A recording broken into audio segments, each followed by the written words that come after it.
Yes, welcome back. This is F a Rap Critic. I'm still your boy Malik 16, but today you could call me John Brick, not John Snow. Yo, I couldn't find a fur. I don't really wear fur, but I really wanted to pay homage to the Cam look. Still rocking the pink and purple because I could not decide what is more appropriate when we're talking about this album. But the album we are still talking about today is Purple Haze by Cameron, which is now 20 years old. And this is another album where we are trying to delve deep into figuring out how classic is this classic? And is it really a classic, or is it just a classic because it had a lot of songs that are considered bangers? If you have not already, take a moment to like and subscribe to the channel. Check out the Category 1 review where me and my homie here did a deep dive into the album, the product itself. This is Category 2, where we go over the rap performance on this album. And I'd be remiss if I did not hit y'all again to who I have riding along with me on this journey. It's none other than, who you be, my brother? It's your boy Divine, aka the stylish one, not the stylist, son. I was off the top, I don't know. And this is to be considered a timely fashion and F a Rap Critic crossover, because we just crossing boundaries. This is a super duper Harlem episode. It's an album that we have a little bit of bias on, but we're going to try our best to keep our objective hats on, because that's what it's all about on F a Rap Critic. All right, and with no further ado, we're going to jump right into it. The first dimension in Category 2 is going to be Dimension 1, personality and charisma. Now, this is the thing that makes you listen to somebody beyond track 1. What can we say about the personality and charisma of one Cameron Giles on Purple Haze?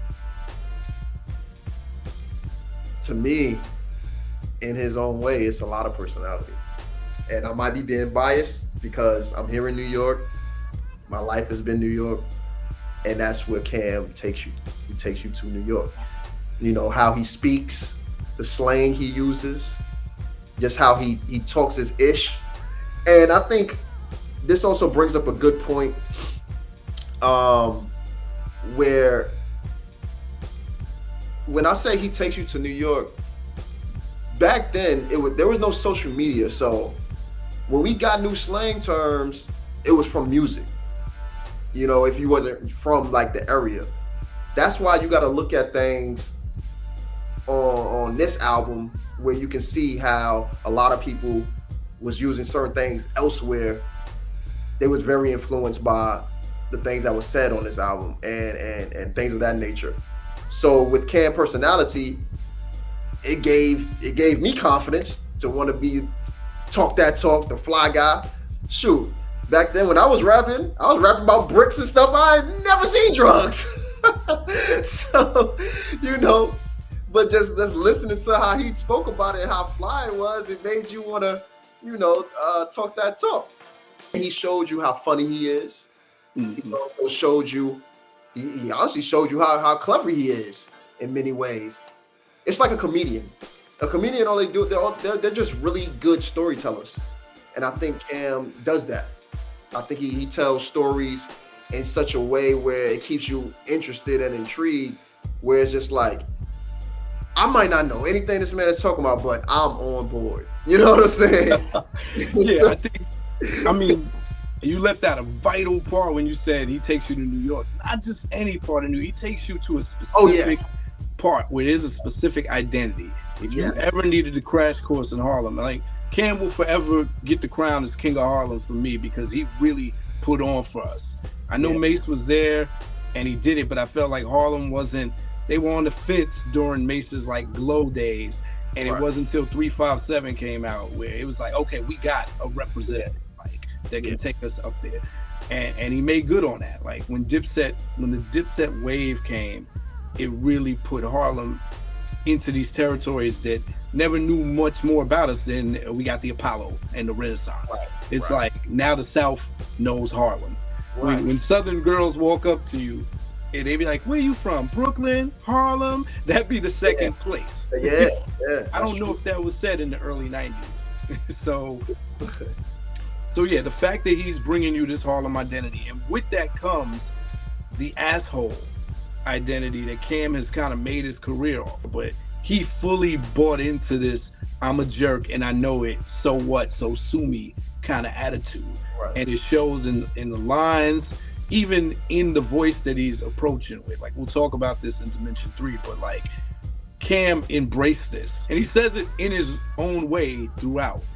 And that's kind of been Cam's personality, even down to the Paid in Full movie. He's playing someone else, but he's delivering his lines like Cameron, right? Yeah. He's saying, niggas get shot every day, B. You good, you tough. Like, that is Cam. That's not Alpo. Yeah. Right? So it's like, that is the hallmark of this album. I'd go as far as saying, if not for the personality, the personality is what carries most of this album. Yeah. Like, more than the beats, more than the rhymes themselves. Because if not for that charisma that he has, I don't think he'd get a pass for a lot of the lines. His lines would be a lot more scrutinized. Yeah. It's Cam. It's like, who's going to question Cam? Cam going to stand behind everything he said. Yeah, I said computers pewed. Yeah, no, that's a fact. That's a fact. I mean, it's just, even when it comes to like things like computers pewing and things of that nature, he says things like you said, you're not going to question it, and you're going to repeat it. Yes. And you're going to repeat it. And I can't mention enough how much we have not seen this in hip hop.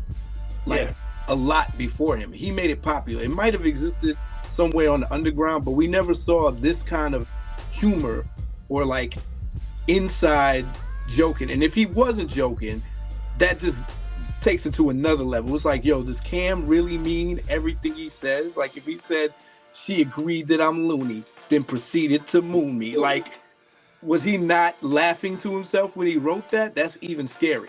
It's like, yo, this guy's a madman, right? A hymen grinder. Right. Behind vagina. What? There's people, you gotta understand, there's so many ways you say that you can fornicate with a woman. You know, it's just so many words, but to say I hymen grinder, and it still makes sense. That's the crazy thing. I'm what you need, probably. I teach robbery. Like, this is what Divine means when he said the humor. It's not obvious because he's delivering it deadpan. Like, a rapper with the same kind of delivery as Prodigy, but he's joking, but he's not joking. That is a crazy mix. That's a crazy mix. He's the type of person that he would laugh and he'd be like, nah, for real. But for real. Exactly. Exactly.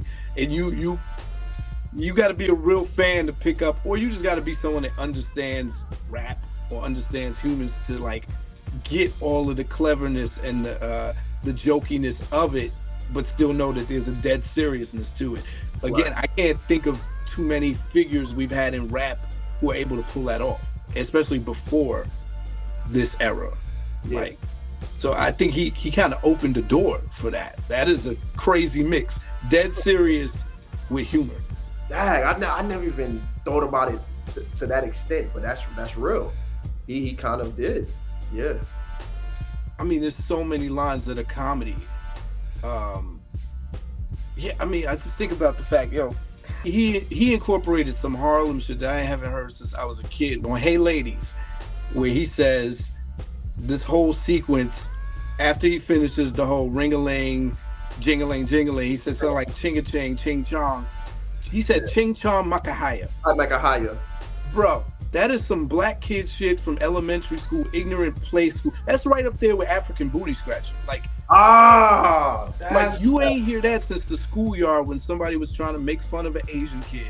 Yeah. They say that. I'm not even sure that's a real Chinese curse word. I think that's just some black kids remixing shit, and it was supposed to be an insult. It's an epic slur. But then he proceeds to say, chow mein, I'm bilingual. Like, he just says all the Chinese references that an ignorant Harlem kid could know. And then after that says, I'm bilingual. Like, bro, there's no way you did that with a straight face. No way. Yo, you're like, nah, you gotta keep that. It reminds me of, someone we know from Harlem, Den 10. Den 10 It reminds me of so many Harlem dudes I grew up with who that's their thing, snapping. Back of class, on the stoop, in the park, you just gonna get snapped on. Yeah. No, that's definitely what it is. And he makes you want to like chill with this dude. Like he make it seem like, oh man, this would probably be dope to just hang out with this dude. You Yeah. know what I'm saying? So No, I would not. I would not want to hang out with Cam. I feel like you're gonna get roasted. And he says that on the end of Killer Cam. He says something like, oh, how dope is this? Teach you how to rope a chick. What you want? Cocoa Piff. Got it all. Smoke a sniff. Yeah, you know my drift. Use the figures dough and shit. You a rooster nigga. Just a roaster, bitch. And I roast your bitch. That's how it usually ends. Tell her and the goopy fans, go get the coochie. Yo, yo, yo. Yes, I forgot about that part. Yes. there's no way with a straight face. So shout out, yo. No, that's a fact. That's a fact, yeah. And then he gets straight into We the Moody, Gucci Louis, Poochie Man. Like, yeah, exactly. So Cam is from an era of Harlem, and I don't know if this ever really died, so I don't even know why I'm saying the era of Harlem. If you go to Harlem today, this is how dudes, the snapping culture there, the joking culture, the get along with you culture, even if whether they like you or they don't like you, the intent is to make you cry. yeah. Like you can't hang with a bunch of Harlem dudes and be super sensitive. Like Right. they trying to make you cry. Right. And No. we'll laugh at you when you cry and be like, you mad? Harlem is where that phrase comes from. You mad? Yeah, so I mean that's personality and charisma in a nutshell. But the charisma is that he still makes you care. Like there's an art to being a lovable jerk. Yeah. No, for sure. Right? Unlike Dame Dash. Like that's because he just goes straight for the jugular and that's it. Yeah. Like it's just nothing. He don't make it cool. Yeah. But it's like, yeah. Yeah, Cam makes it cool. There's a cool factor here. Right. There's a loyalty to the family factor. There's a vulnerability because he's still like, look, let me tell you about my poverty days and how I hustled to get out of it. Like he's still willing to give you a peek into it. So I think that's what balances it out. The fact that there's like coolness and vulnerability with a whole lot of jerky bragging and insults. So with that said, what are you giving this on a scale from 1 to 5 heartbeats when it comes to the personality and charisma on this album? Four heartbeat for sure. 4 heartbeat for sure. Yeah. Okay. Dimension 2, the suspension of disbelief versus the believability. All right. So usually we can throw suspension of disbelief out because it's evident that Cam is not going into a character. There's no aliases here. There's no nothing. There's no alter egos. He's telling you he's Cameron. And there's even a line on the album where he's like, F Killer Cam. They want to F Cameron Giles. Like, he's using his government name. He's telling you slices of his life. He's telling you he is who he is for real. So we can rule out suspension of disbelief and go straight to the question of how much does Cam make us believe him on this album?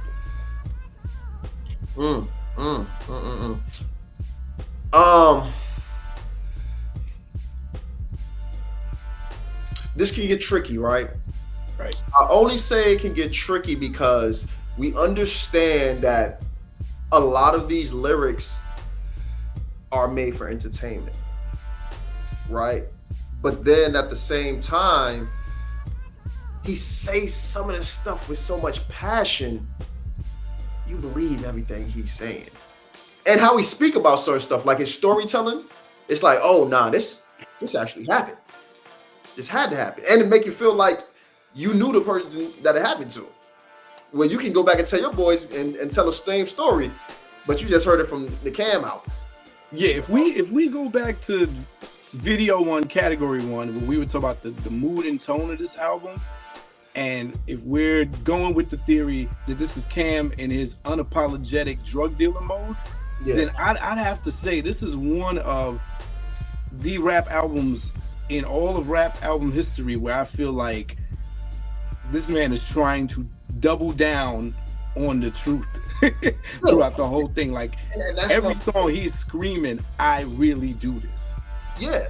And that's the thing, right? That's where you know it's like that makes it believable. Now, when I say the entertainment part, it's the how many different ways he speaks about how he sell drugs. Because we all know in that era, everybody could talk about selling drugs, and they probably was nickel and diamond if they was even selling drugs at all. Right. But it's like when he talked about it, like this man he was the one calling Colombia to get it. Like, you know what I'm saying? Like, what he say? He's like my plug from coast to phone. Of course, he messed up the name of the country. That's another thing Cam is good for. Something you can relate to, because I know you say you do this on your show. You like, I mess up words on this show.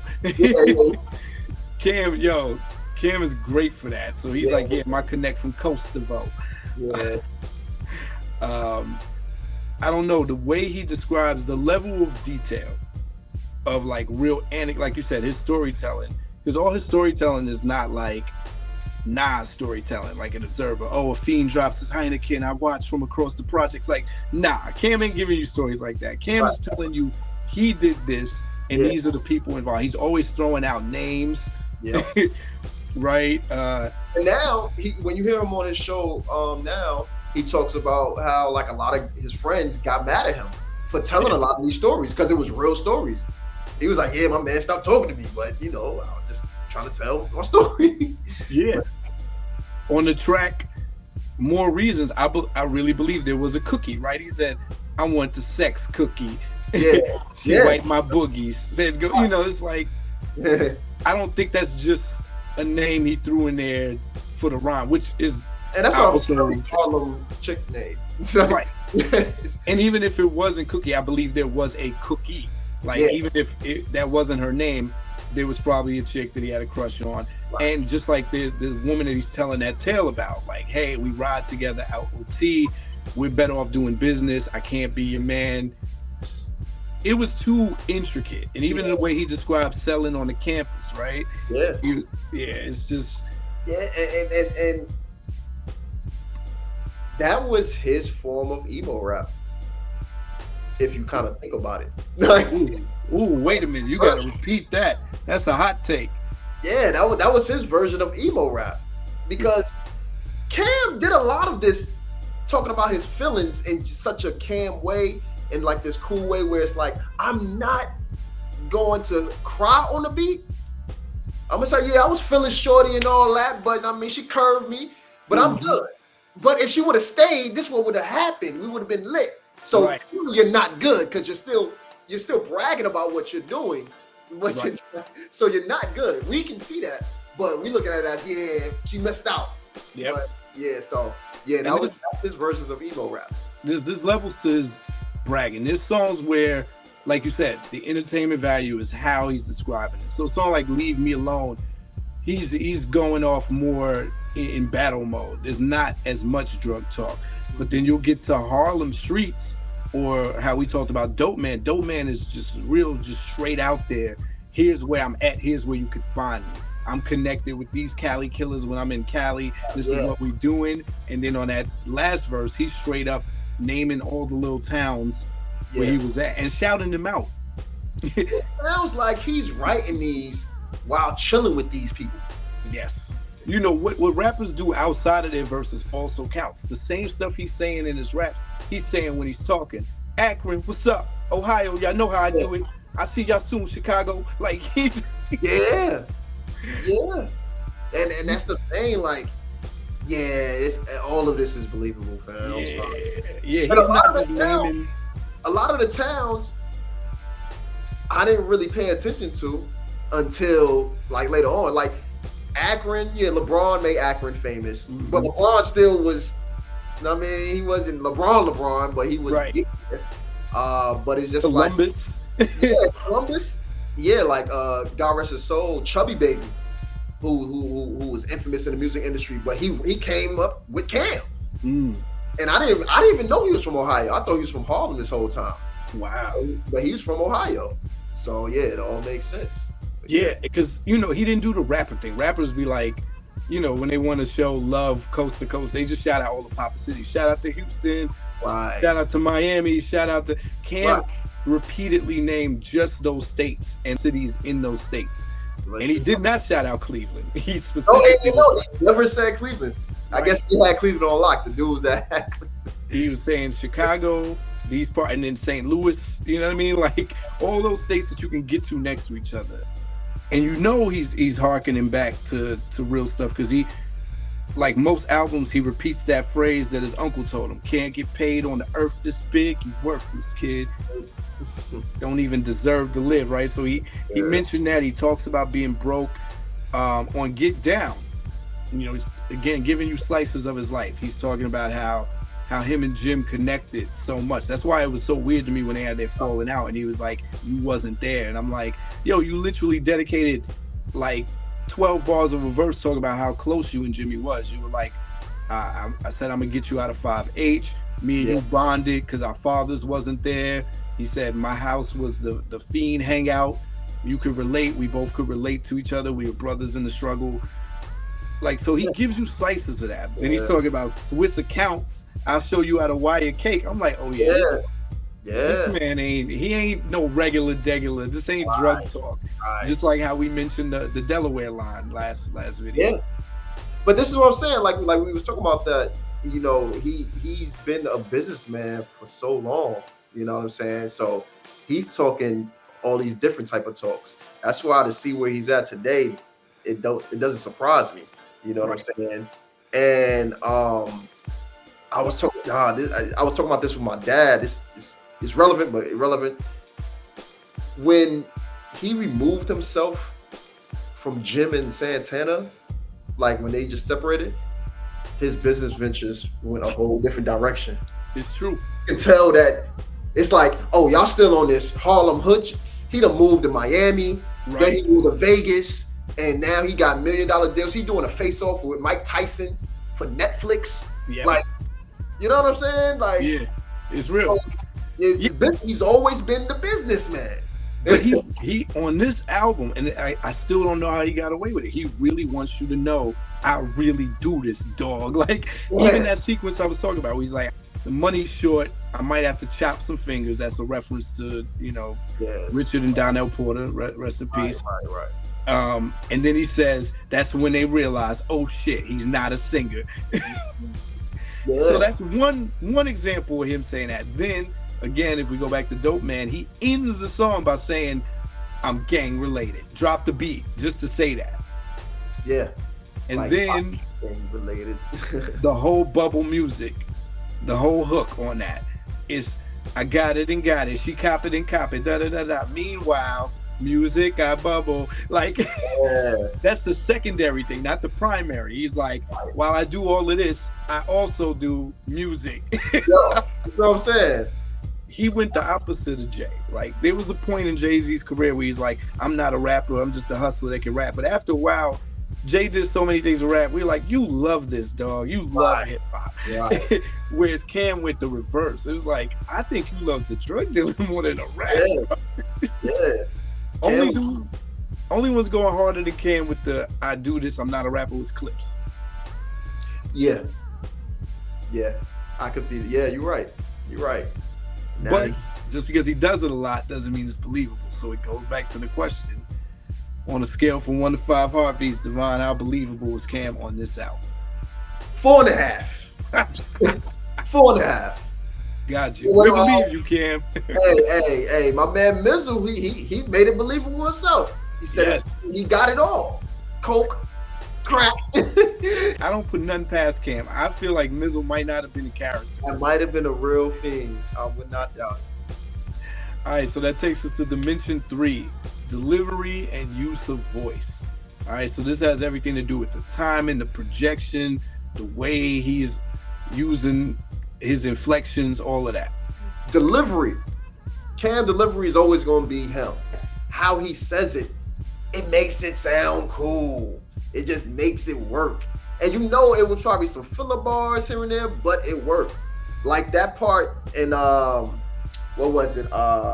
When he said my gas game, you gotta respect it, ho. I swear to God, think I'm working from Texaco. Exceptional, anything Texaco. Come on, he's like, oh, he's just like, oh, he's like, but you just riding with it like, woo.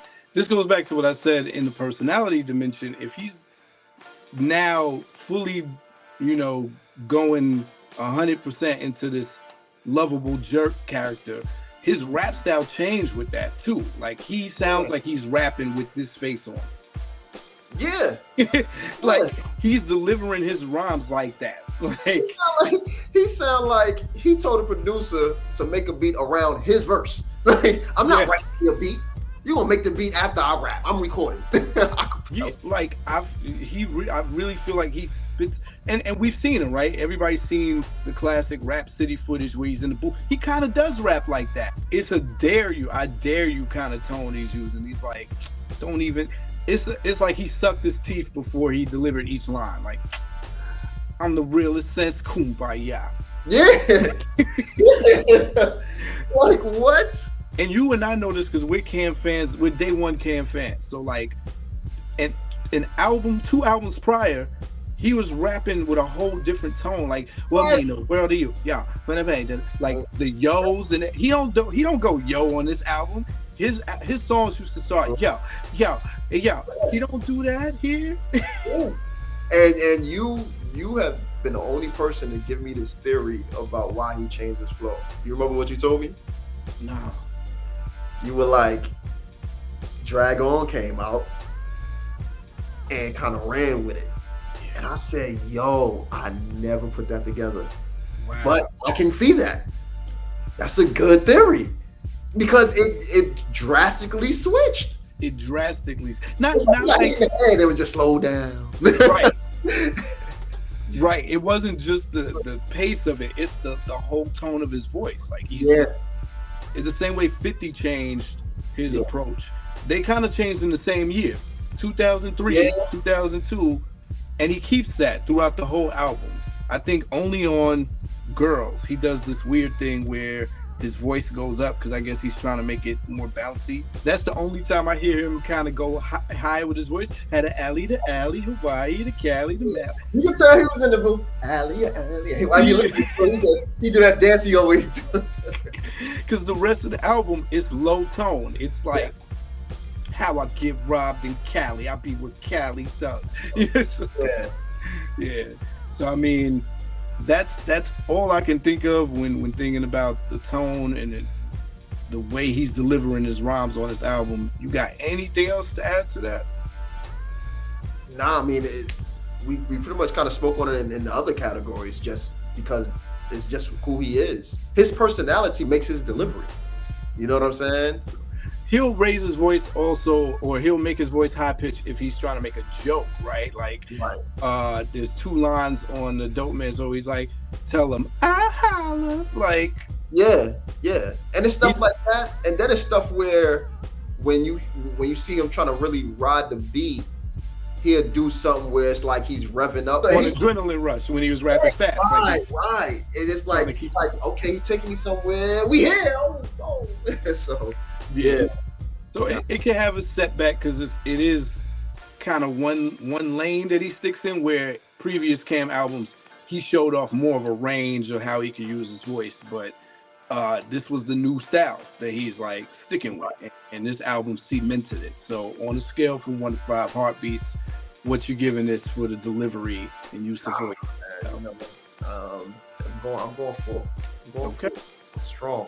I mean, you anybody, even if you're not a Cam fan, you cannot deny his delivery wasn't on point. I don't care if you hate it or not. You knew it was his delivery, and you understood everything he said.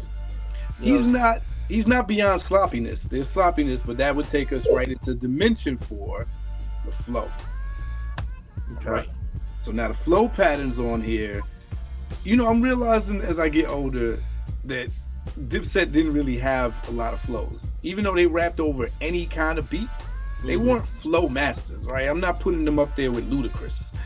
No, not at all. That's why they did so good over like freestyles, over the radio freestyles, Rap City, because you could throw on anything and they was gonna have the same. Right. Now, what they thrived off, their vocal tones, like all of them sound different from each other, especially with Santana yelling his rhymes, Jones kind of talking his rhymes with a deeper voice, sounding like I got marbles in my mouth. And Cam's right in the middle. Like it worked. And even if they add JR got the highest voice out of everybody. Yeah, yeah, Sound like high pitch Cam, but flow patterns. yeah. He switched up the flows, adapting to whatever the production is. But he keeps it in the pocket where he's comfortable. He keeps it right in that Cam pocket. The most variation you're getting here, besides him trying to do the double time flow on Adrenaline Rush, it sounding kind of choppy. I mean, we've heard Cam rap like that before, so it wasn't crazy, but it just wasn't the neatest. It was definitely New Yorkers when they try to rap fast. Right. More bouncy, bounce. Meanwhile, Twista's going. So, Yeah. but Cam will give you variation in the spaces that he puts between syllables. So on a song like More Reasons, he's really put in spaces like the text kept us righteous, as opposed to on Leave Me Alone Part 2, he's rapping faster, but it's the same pattern. Right. You can tell certain beats he really likes, and he's like, "Oh, I'm going to hit every instrument and I'm going to rhyme with it." Yes. Versus some beats, he's like, "I'm gonna just let the beat do all the talking. I'm gonna talk shit here, but I'm gonna just let the beat really." You know what I mean? Like Get 'Em Girls kind of gives that vibe, where it's like, "Oh, this beat is dope, so I'm gonna let the beat speak." But then you get on Reasons, and it's like, so Family Ties, where he really was like, "Okay, I'm gonna hit everywhere this percussion hits." Yeah. Right. Because I think that's, and this is rapper brain, that will show aggression, more aggression if you hit with the snare and drum hit. Absolutely. I think that's why for Dipset Forever resonates with me, because I think out of all the beats on that album, it marries the flow that Cameron is adopting at this time the best. Like that. Think about it.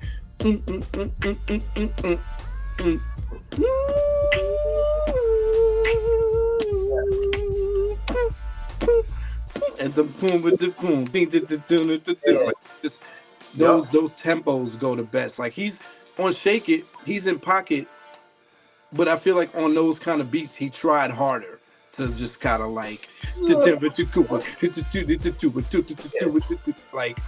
tried harder to keep the rhythm than the words. And then there's songs like you said where you could tell he really was like marrying the words and the pace at the same time. So when you go back to the lyrics, it's like be a mess to clean, call me Mr. Clean. This way I glitz and gleam, trigger team, click and beam, hit the fiend, give him lean, look like I'm nicotine.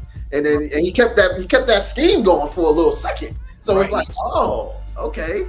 And we all know as a rapper to keep a certain scheme going more than 4 or 5 bars, it's like, oh, like it gets tricky because you can bore the listener, or you can keep them into it. Or you can start putting garbage in there just to keep it. And that's something we're going to explore when we go to the next dimension. So, yeah, it sounds like far as flows, look for the Twister and Psychodrama feature if you're looking for some mind-blowing flows on it. But from Cam, you're either just getting how many spaces is he putting between syllables or not. You're not really getting a lot of variations of flows here. What you giving this on a scale from 1 to 5 heartbeats? I give it a 3. 3. Yeah, that's fair. All right. It's the moment we've been waiting for. Dimension 5, wordplay and bar intent. Oh, man. Now I know a lot of styles some see, but listen, stop it, child. It's a Dundee. I was coming to your block. This is Gators straight from Crocodile Dundee. No rubber sole, hardwood bastard. Fitted, legit hardwood classic. I said that part because it's such a simple description of something, of his outfit, but it's still a lyrical way that he did it. You know what I'm saying? Because you don't feel like he was reaching for the setups though? The setups? He was reaching. Okay. But with the reach, again, rapper brain. You know me, I do a lot of filler and reaching to get to my punchlines.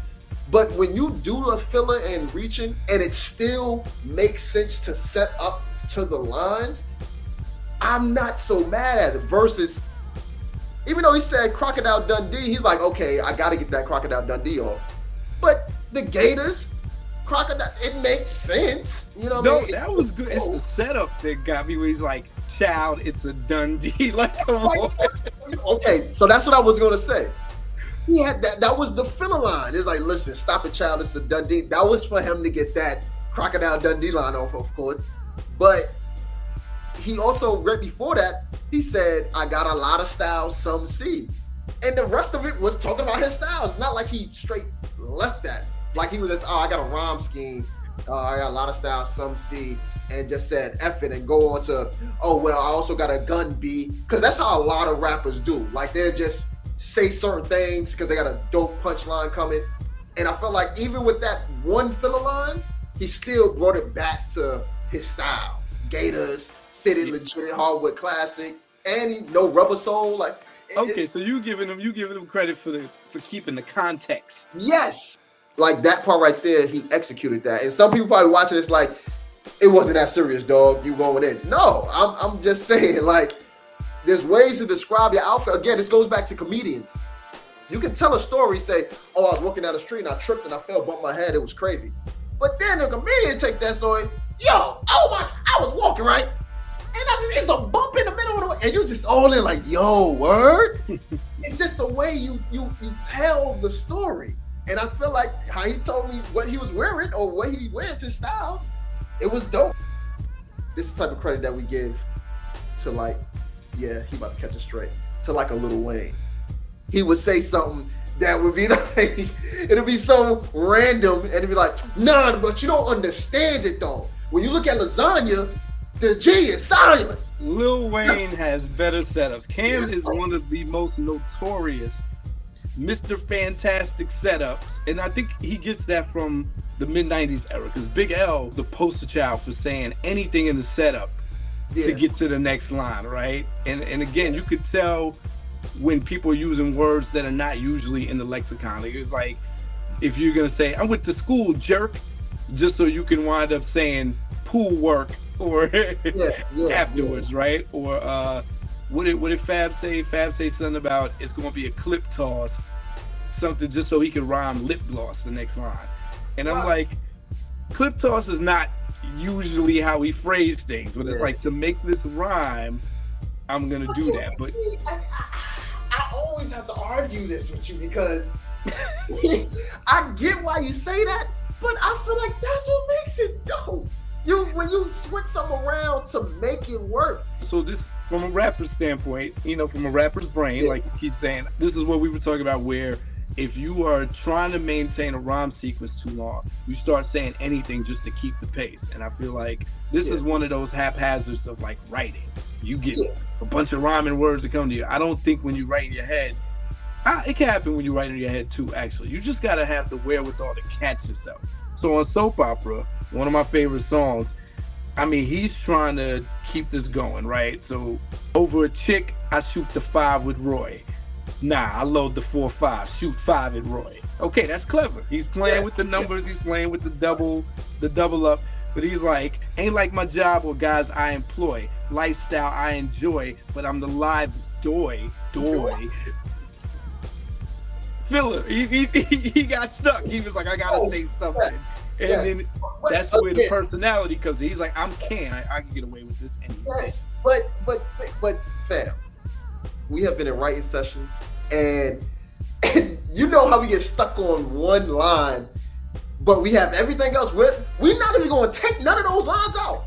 So we got to throw some random dumb shit in there. We got to, because. But this is the shit that other rappers get roasted for. So Cam gets away with murder because they would never let Eminem breathe, or Wayne.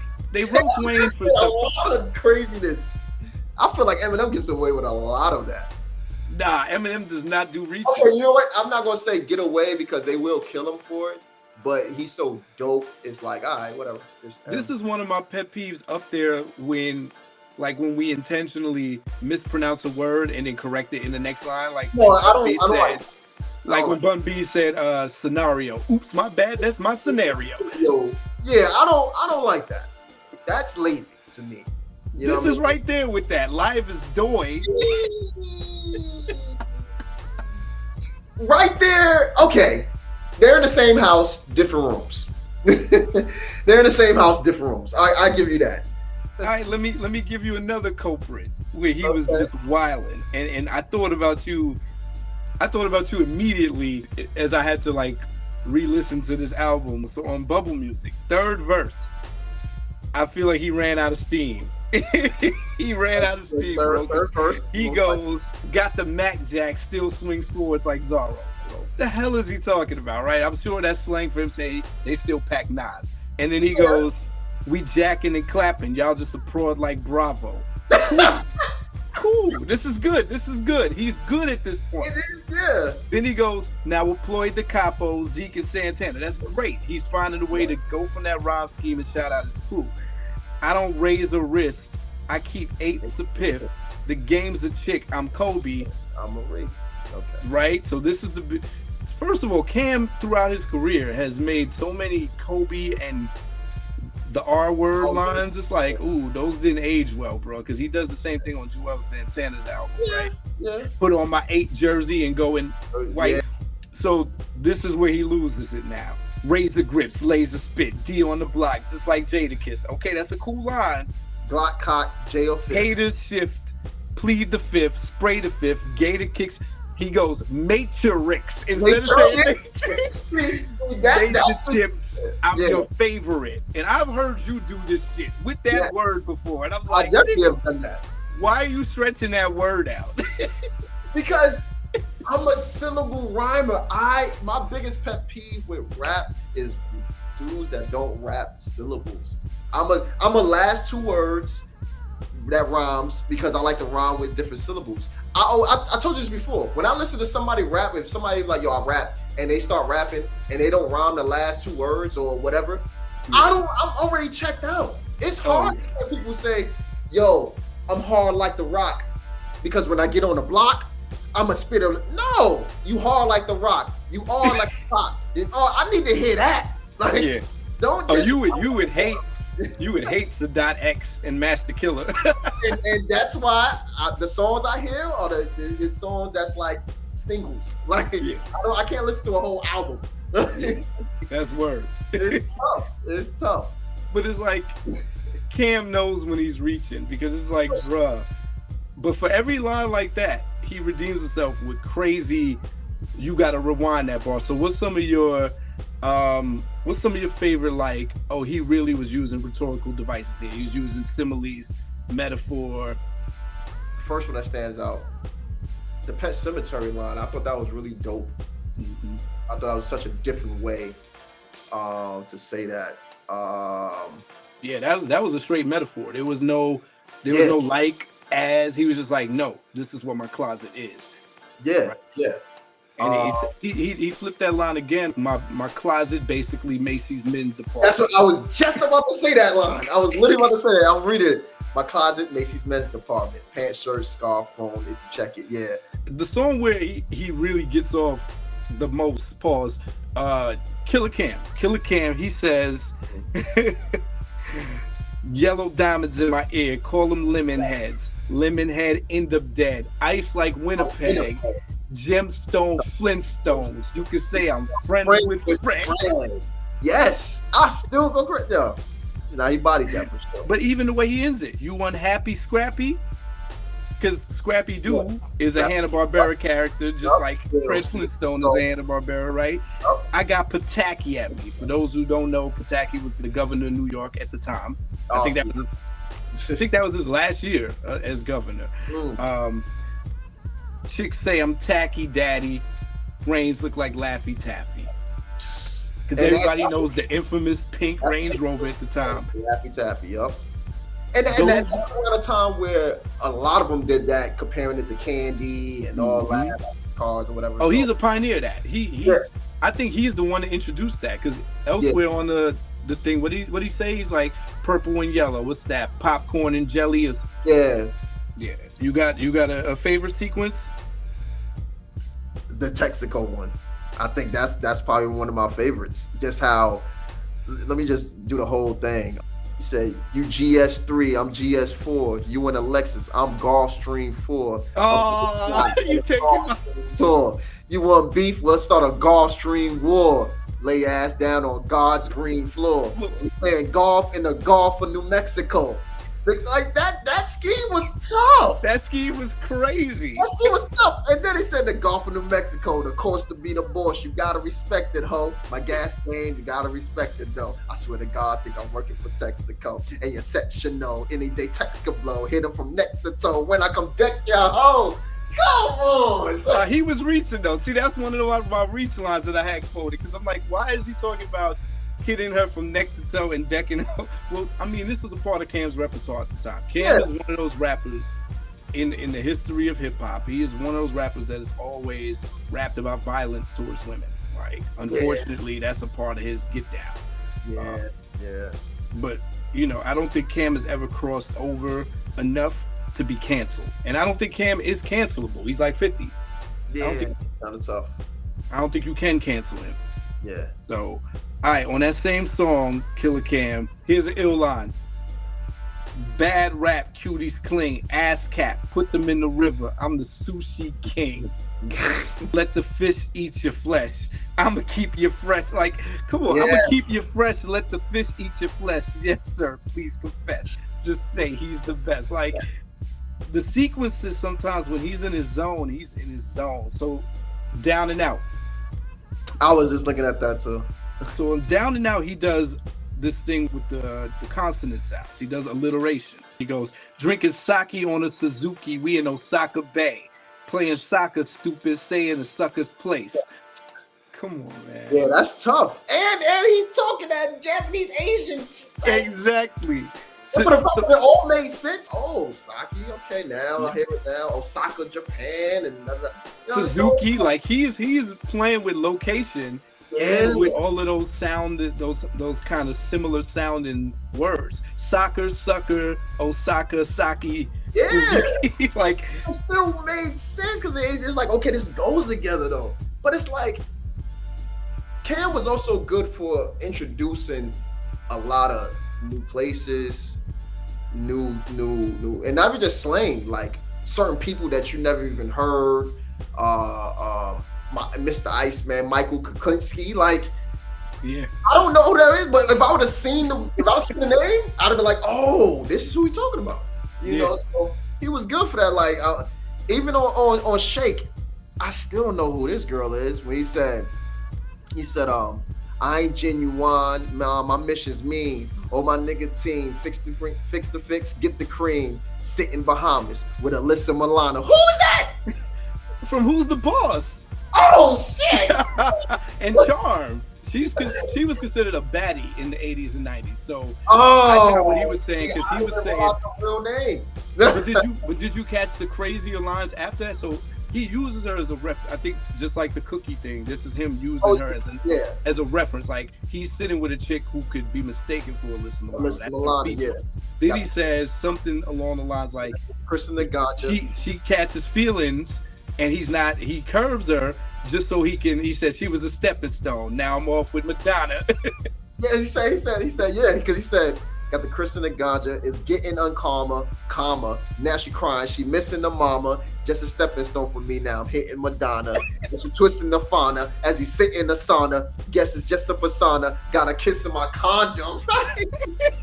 So that's his way of saying it's like a rinse, wash, repeat cycle. So he winds up, she was twisting the ganja, she caught feelings, so he upgraded to Madonna, who's now twisting the Fanta leaf, still the same routine, just with a badder chick. Just with a badder chick, exactly. or a more famous chick. Right, and we upgraded because we're in the sauna now. Right. Like, this is what I'm saying, like, I mean... On Down and Out, when he gets into his like couplets and his little using the same kind of words in clusters, he's a beast. So like when he goes, y'all don't even know the name of my flip. It was touch me, tease me, when case was the shit. What? Y'all don't know about the cases I get, huh? Court case, briefcase. Cases of Chris. Then he goes, ow. Cases of Chris style. Like what? Wordplay. That's wordplay. Wordplay is bananas on that joint. The cases, court case, briefcase. That was so crazy. That was crazy. Did you catch when he said on Family Ties, I bring the diesel, won't see the Fushnikins?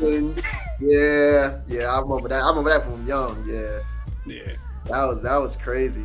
he went crazy on a lot of these joints. Checks for. That's what I'm saying. This is why I'll be ready to like ride out for him when they always got to bring a computer's pew. And this is like, fam, you can't tell me this man don't be spitting. You get like, and I bet you if we was to rap these lyrics and they'd be like, oh, who was that? And they say, Cam, like, oh, you know what I'm saying? It won't hit. But it's like once you hear lyrics, it's like, oh, okay. You know what I'm saying? Like 80 hoes in your shirt. There's your own Jamaican clothes. I ain't. So what are we giving Cam on Purple Haze for wordplay and bar intent on a scale from 1 to 5 heartbeats? I'm biased, man. I'm biased. I'm giving him 4.5, man. 4.5. I'm biased. And I'm fucking biased, man. It's wordplay, it's lyrical. This is why I will always respect, as much as I give him, I'll shoot strays at him, Wayne and Drake. I'm going to respect it because they got to their highest point and gave that man the love. They you know, this is one of the reasons why I rap the way I, you know what I'm saying? And I'm just like, I got to respect that. Especially Drake. To the audience out here, y'all need to know how huge of a deal this is that Devon is giving credit to Wayne and Drake because he's not a fan at all. And shout out to him, but you know, it's like, oh man. So that takes us to Dimension 6, the overall quotability of this album. That's either punchlines or poetic wisdom. Usually rappers fit in one of those categories or another. But I think Cam is one of those rare ones who does a little bit of both. That's where preference just comes in, right? Because I am a big punchline person, but at the same time, when you can do both at a healthy balance, where you have quotables and punchlines, it's crazy. You know what I'm saying? I think Cam gets overlooked for the poetic wisdom, but he dropped some stuff that I could really see some folks living by, right? Like, again, that can't get paid on the earth this big, even though he's quoting his uncle. He said it enough times on wax where it's like, damn, that really is. If you were one of those, like the Manosphere would appreciate a quote like that, because that's the whole ethos of, you know, masculinity. It's like, yo, your purpose, find your purpose in life and work and grind. Yeah. If not, then you wasting space. Yeah. So he has another line on the soap opera. He said, so I skipped marriage, bought her 6 carats, rather die that nigga than to live average. Yes. We've heard those variations a bunch of times, right? Yeah. But no matter how you find a new way to say it, it's still dope. Yeah. He used to be my dog. He was in my left titty. Like, you know what I'm saying? It's one of those type of things where, you know, as an artist, you want to have those quotables, but at the same time, you also want to give those oohs and ahs. So it's like, it's really hard to get both. If you're not talented enough. Right.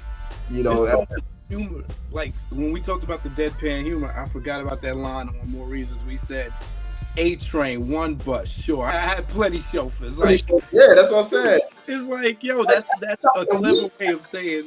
Yeah. That's how he keeps his cockiness. It's like, this is why you can't beat Cam. Even if you called him a bum, he would flip it on you like that. Like, I had plenty chauffeurs. Right. That's what I'm saying. And that's Subway Buster walking. Right. You know what I mean? Right. On that same song, though, to that point about him doing those, believe me, I really do this line. He's like, I copped a couple Carters. He said, that's word to my father. Like, he really wants you to know he was doing this drug shit. Wow. But yeah, I mean, I can't think of anything else that he said that was like super deep like that. But every now and then he'll slip in a line. Yeah. So then we get to punchlines, and I feel like they kind of bleed. His clever lines and his punchlines kind of bleed into each other. So you might get some alliteration sequences like what we were talking about with the Saki Suzuki, or you might get him flipping the same word with different meanings, like the case lines. And every now and then he just does straight up punchlines. Like shout out to King Keto, man. Me and Brandon Carter used to just like roll laughing, like just laugh so crazy all the time when we were listening to Cam in this era. And I think it's songs like Leave Me Alone and Down and Out in particular for their lines being super memorable. When we talk about quotability, Yeah. bodyguard for what, dog? I'd rather shoot. Shoot. What? And again, it's the way he said it. It's not bodyguard for what we shoot. And it's like, I'd rather shoot. Like you see him making that face. Right. I ain't no bodyguard. When this guy said we're truly rude boys, excuse me, Shaba.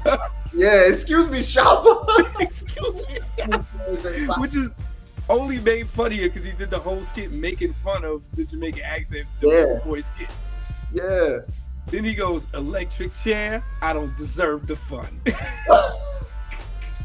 Nigga just said, after that Iceman Michael Kuklinski line, he says, I'm more like the plant from Little Shop of Horrors. But I don't say feed me Seymour. I say me Dane, feed me Lee, or Epic. They used to Right. feed me Detours. Right. Rockefeller, they feed me C4. Oh, come on. Come on. Bro, on the end of More Gangsta Music, this nigga says, because he loves making disrespectful lines, right? So he says, I ain't dissing you, dog. I'm dismissing you. Get the R. Kelly. See how he piss on you. That's Kool-Aid, Mountain Dew. Nigga, why is it Kool-Aid and Mountain Dew? You're not doing the same time. What were you doing all day? With Cristal. But again, let's go deep and break this down like the YouTubers do. Okay, Kendrick so University. So what he's saying is he's speaking about what he drank throughout the day, because for breakfast he woke up, went straight to the fridge and got some Kool-Aid, and then he was eating lunch and he needed some drink. He liked Mountain Dew. He got Mountain Dew. So now he in a club after the day is over and he got Chris, and that's what he pitched on him. I can't. That's what these dudes do, son. That's why I can't take a lot of these. Yeah, that Kendrick Lamar University and Nas University, like they definitely talk about reaching. I got two more. No, I got three more, and then we can move on. So on Soap Opera, where he's like, I had to laugh. It's like Dr. Dre. You want to fight 3 o'clock? Meet me after math. Yeah. And then on Bubble Music, he said something about the cars being custom models. Dipset, we like the 3 Musketeers, trained by custom model. Yeah. And of course, on Family Ties, he goes, put the D on her nose. Now she's cockeyed. Yeah. That was back then. So yeah, he had that because he was one of the first ones to say that one. So yeah. Classic. I like on Family Ties where he says, F Kerry and Bush, vote for Cam. I'm the only hope. Speaking of Family Ties, I forgot to mention when we talked about the impact of this album in Category 1. This song is the song that birthed the website Genius.com, where we get a lot of the lyrics for these reviews. Really? Yeah. If you go to Genius.com right now and you see the blurb underneath, it said, an argument about the meaning of this song between these two, I'm assuming white boys, is what birthed the Genius website. What? On Family Ties or something? Yep. A disagreement about the meaning of this song's lyrics between Tom Lehman and made them want to create a website based on crap. Wow. Rap Genius was born. Again. Impactful. There you go. Keep this up. I'm gonna need more respect on my boy name, man. I'm gonna need respect. Yep. So on that note, when we talk about the overall quotability, because this album's being quoted to this day, even when people make fun of Boosters boosting, they're referencing how much of an imprint and impact he left on the game from the words he said. And I think Cam knew that. I think that's the part of him willing to risk and make these lines that if anybody else said them would be silly. Yeah. It's like, you got to remember it because of how I'm saying it. What you giving this on a scale from 1 to 5 heartbeats? Hold on, what's the category again? I mean, we start talking about impact. What you giving this on a scale from 1 to 5 heartbeats for the overall quotability, punchlines, poetic wisdom? For everything that you were saying, man. I'm gonna give it a strong 4. A strong 4. It costs to be the boss. You gotta respect it, huh? All right, so we at the home stretch now. Dimension 7, the concepts. All right, every good classic album has a conceptual song that requires you to have to like listen with a little bit more effort. You can't just have this casually playing in the background to get it. Do we have a song like that on this album?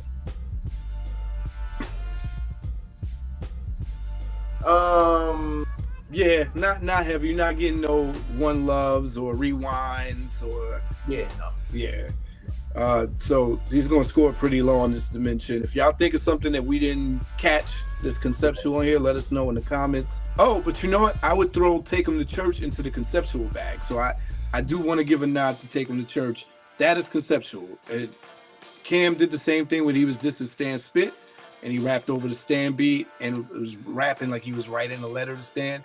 This is Cam rapping like he's writing an open letter to Mace and letting him know, instead of dissing him, he's just letting him know all the things going on in Harlem. Yeah. Since he left the game and went down south to become a preacher, which is really a backhanded way of dissing him. Be like, since you can't come home no more, let me let you know what's going on at home.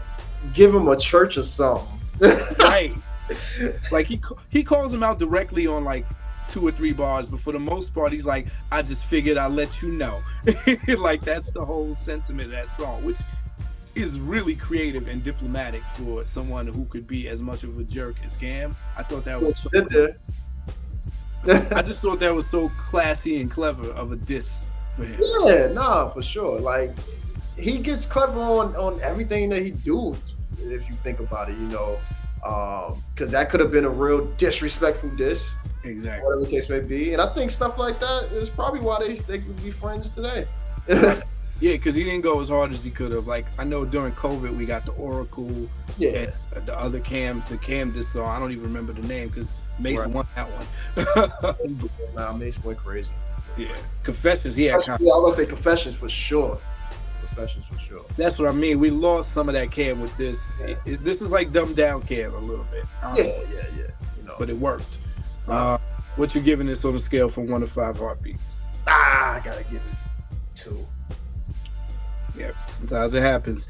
All right, that takes us to the content dimensions. Dimension 8, externalized content. Is Cam talking about anything from an outside perspective? Is he talking about the hood, the government, love, just anything besides his own internal monologue and autobiography? Only times where he's quoting, family members, like that's the only thing I could think of. Everything else is just straight him. Yeah, I'm trying to think of if there's a song where he's describing rather than putting himself in the picture. Like Harlem Streets, I don't think he's rapping about the Harlem Streets. I still think he's rapping about himself. Right. Yeah, there's even the girl songs is always like him and the girls, not like, oh, here's my observation of things that girls do. Yeah, because he's like, call up JR, get a fun pass, like, which is the clever way of saying run a train. Yeah. For you non-New Yorkers, fun pass was an all-day Metro pass, just a one day. Oh, I missed that. But yeah, we're not getting a lot of externalized content. That takes us to Dimension 9, the internalized content. How much of Cam's autobiography and exposition is he giving you? How many slices of Cam's life are we getting on this album? Now, here's where drug phase. So this is clearly the drug phase of his life. I think he gives you enough. Like, I think we said this in Dimension 1. He's not going to give you a song like on his first album. He's going to give you a song about this is about this particular part of my life, this topic of my life. He's not doing that anymore, but he blends it into so many songs. Like, really, Get Down, he's talking about his struggle days. On More Reasons, he's talking about his struggle days and his school days.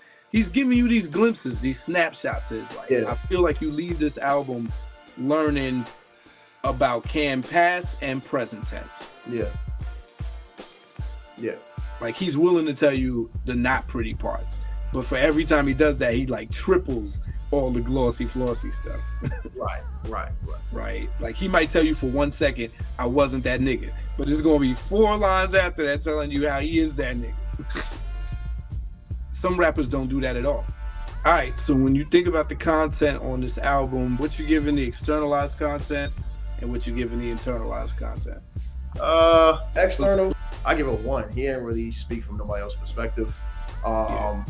His, I would say 3.5, because you do get into his life, but it's like, as far as a full life, it's scarce. But as far as like wherever he's at right then and there, it's strong. So I'm gonna give him above the median. Gotcha. So he said 3.5? Yeah, I'm gonna go 3.5. All right, takes us to the final dimension 10, the storytelling. So the idea is that all great classic albums have at least one good story on it. We got stories on here. I think you've been saying that the whole time, that he is a storyteller rapper. How good are the stories on here? I personally think he's a very good storyteller. I think from the perspective of when he's expressing what he's rapping about, you can follow along like you're watching what's going on. At least for me, you can picture it, and I think that takes talent. You know what I'm saying? So if we're just going off of strictly like storytelling, whether all the songs are storytelling, but and he's not doing the storytelling like how you said, like Nas or anything like that. For his bag of storytelling, I think he executes it very well.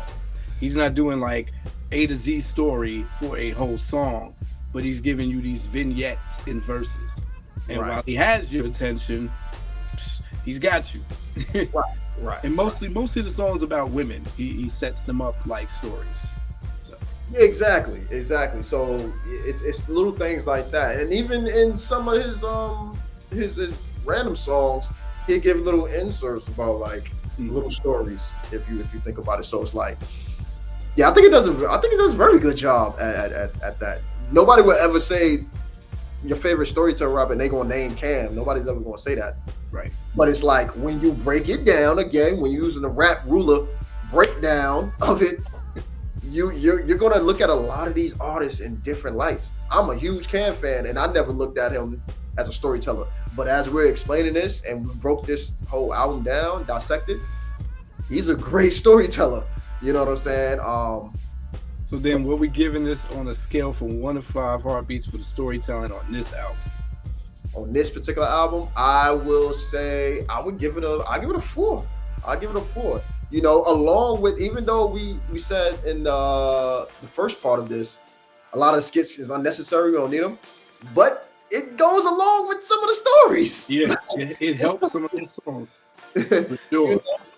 So, I mean, it helps the transition. Again, going back to the conception of the actual album, it all flows. You know, the sequencing of it flows. So, I get it. All right.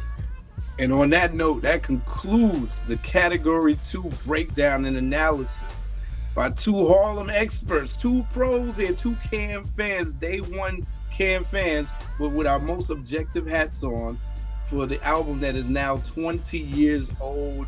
We're talking about Cameron Purple Haze. Y'all know what it is. I got to thank my special guest, man. This is my ace. This is my homie right here. Devon, creative extraordinaire.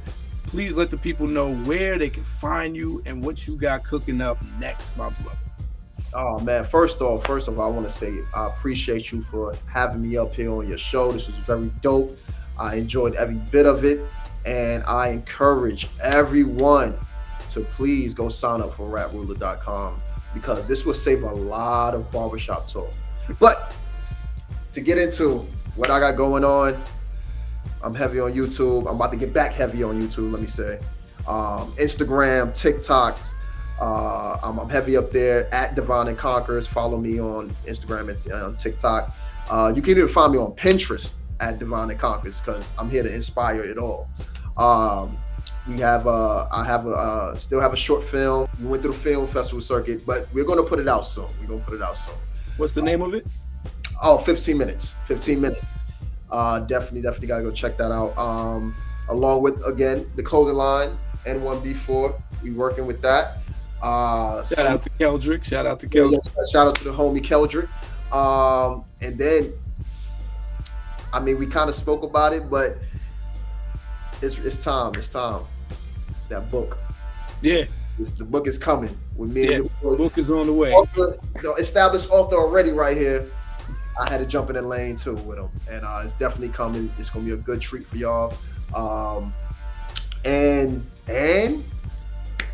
doing stuff like this, man, really got me wanting to get back into the music, and I've already been working on it. So some things up the sleeve. Some things up the sleeve. Fire. You want to talk about flows and bars and punchlines, bro? Yeah, yeah. We might have to bring the old name back, but anyway. Yeah. Yeah. Yeah, man, it's always a pleasure. Y'all go hop on over to In the Timely Fashion. Follow the homie Yes. on all his platforms. And until next time, y'all know what it is. F a rap critic. They talk about it while I live it. Word to meth.